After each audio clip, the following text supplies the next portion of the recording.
MLC ನಿಗಮ ಮಂಡಳಿಗಳ ಪಟ್ಟಿ ಫೈನಲ್. ನಾಳೆ ಸಂಜೆ ದೆಹಲಿಗೆ ಸಿಎಂ ಡಿಸಿಎಂ ಪ್ರಯಾಣ.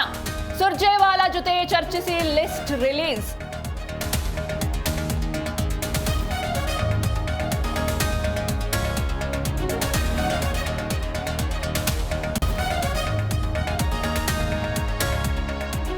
ರಾಜಕಾರಣದಲ್ಲಿ ಧನ್ಕರ್ ರಾಜೀನಾಮೆ ಕೋಲಾಹಲ.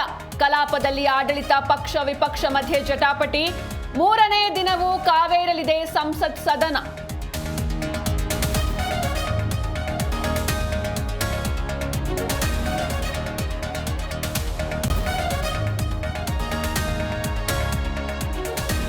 ರಾಜ್ಯದಲ್ಲಿ ವರ್ತಕರಿಂದ ಟ್ಯಾಕ್ಸ್ ಜಿಎಸ್ಟಿ ಸಮರ.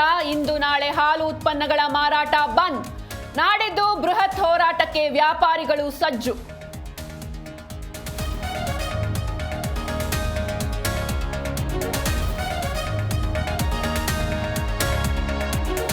ಬಿಸಿಯೂಟ ಸೇವಿಸಿ ಶಾಲಾ ಮಕ್ಕಳು ಅಸ್ವಸ್ಥ. ಹೊಟ್ಟೆ ನೋವು ವಾಂತಿ ಹಿನ್ನೆಲೆ ಆಸ್ಪತ್ರೆಗೆ ದಾಖಲಿಸಿ ಚಿಕಿತ್ಸೆ. ಬೆಳಗಾವಿ ತಾಲೂಕಿನ ಮಾರ್ಕಂಡೇಯ ನಗರದಲ್ಲಿ ಘಟನೆ.